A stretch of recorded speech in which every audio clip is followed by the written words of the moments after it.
Эта удивительная история началась в горах Южного кольца, где у самой границы древнего леса стояла старая, но крепкая хижина.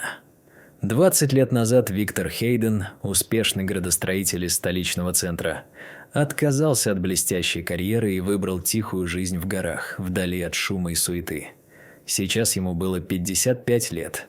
Он сохранял крепкое здоровье, ясный ум и любовь к природе. Его седые волосы и морщины у глаз были следами долгих лет, проведенных под открытым небом. Каждое утро Виктор выходил на крыльцо своего дома, вдыхал свежий горный воздух и с благодарностью встречал новый день. Хижина была простой, но уютной.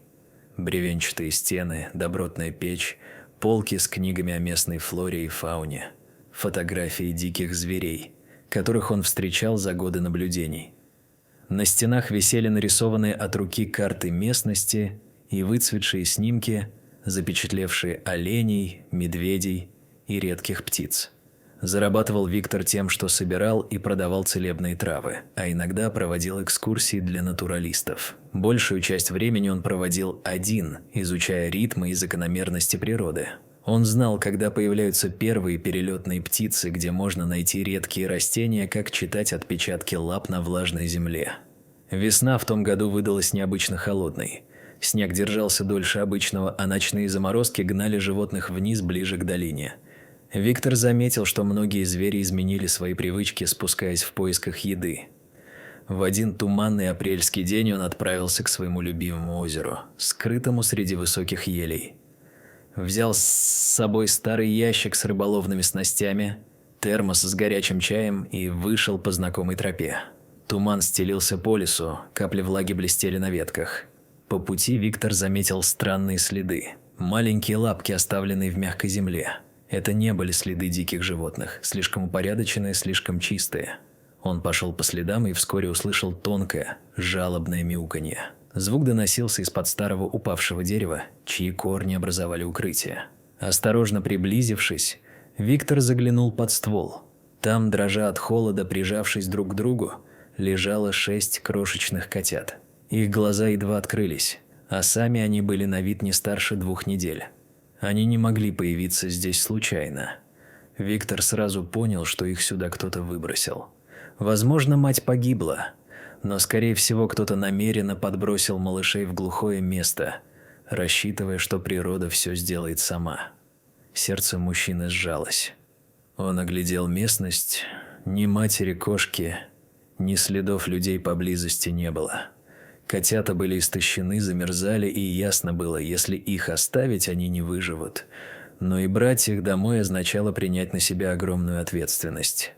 После долгих колебаний Виктор понял, что не сможет уйти, оставив малышей умирать.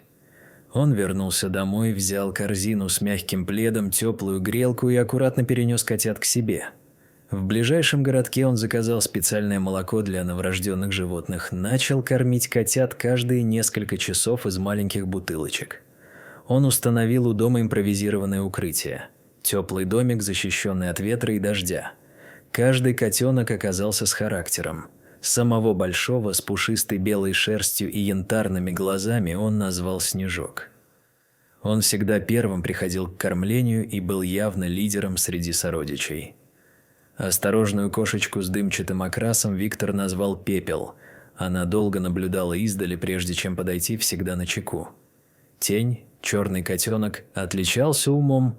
Он первым научился распознавать голос Виктора и подбегал раньше остальных. Искра, самая маленькая, была неугомонной. Гонялась за пыльцами, пыталась ловить муравьев, постоянно играла. Ветерок оказался непоседой. Каждый день пытался исследовать самые дальние уголки территории, куда остальные не решались залезать. А последний, которого Виктор назвал Голос, удивлял. Он подражал пению птиц, шорохам, даже имитировал открытие дверей. Проходили недели. Котята крепли, начали самостоятельно исследовать двор, изучать звуки, запахи, реагировать на шум ветра. Виктор учил их прятаться от хищников, лазить по деревьям, находить воду и безопасные тропинки. С 3 месяцев они стали сопровождать его в его ежедневных походах. На озеро, за травами, по лесным маршрутам. Он приучал их к твердой пище. Приносил мелкую рыбу, ловил мышей и показывал, как охотиться. Однажды, когда они были у озера, началась сильная гроза. Видимость почти исчезла, тропы размылись. Виктор сбился с пути и не мог вернуться. Именно тогда котята показали, насколько стали ему верными. Они нашли его по запаху и вывели обратно к хижине. В другой раз Виктор заметил крупные следы. Неподалеку прошел дикий рысь. Котята замерли, встав живой стеной перед ним, не давая продвигаться дальше. Позже он узнал, что в том районе появилась мать с детенышами. Но самым трудным днем стала поздняя прогулка весной. Когда Виктор собирался уходить с озера, он заметил, что голос пропал. Остальные котята повели его в чащу, к оврагу, над которым лежало старое бревно. Внизу бурлил усиленный дождями ручей. Голос застрял. Он запутался в корнях, свисая над потоком. Виктор не медлил. Он осторожно прошел по скользкому бревну, освободил котенка из ловушки и, держа его на руках, вернулся назад. Все котята тут же облепили своего брата, вылизывая его, ласкаясь. А затем случилось нечто удивительное. Все 6 подняли головы и начали мяукать в унисон, будто пели. В их голосах звучала не только радость, но и благодарность. Виктор стоял не в силах отвести глаз, а лунный свет серебрил их шерсть, превращая котят в мифических созданий. Связь между ними стала особенной. Они продолжали расти, учиться, взрослеть. Прошли месяцы. Котята стали почти взрослыми, сильными, самостоятельными. Все чаще они исчезали в лесу, возвращаясь лишь изредка. И вот однажды они не пришли. Виктор понял. Наступил тот день. Его питомцы ушли в дикую жизнь. Но они не исчезли совсем. Иногда ночью он слышал их мяуканье. Не жалобное, а уверенное, взрослое, дикое. И сердце его наполнялось одновременно гордостью и легкой грустью. Зимой после сильного снегопада он увидел свежие кошачьи следы у хижины. Мелкие, крупные, знакомые. Они вернулись. Вся стая. Весной он видел их издалека. Они охотились на опушке, играли, отдыхали. Снежок стал лидером, высокий, уверенный, с роскошной белой шерстью. Пепел нашла себе пару – большого лесного кота. Она учила своих котят охотиться, используя приемы, которыми ее научил Виктор. Тень был одиночкой, но время от времени приносил добычу к границам участка, будто делился с приемным отцом. Искра и ветерок стали неразлучной охотничьей парой. Их ловкость и согласованность поражали. Голос. Иногда подходил ближе всех, проверял, все ли в порядке с Виктором. Однажды, зимой, Виктор сильно заболел. Температура не позволяла встать, а дрова закончились. И тогда он услышал звуки за дверью. Голос и остальные коты собрались у дома. Их крики привлекли лесника, совершавшего обход. Так котята, когда-то спасенные им, спасли его в ответ. С тех пор кошачья стая стала хранителем этой местности.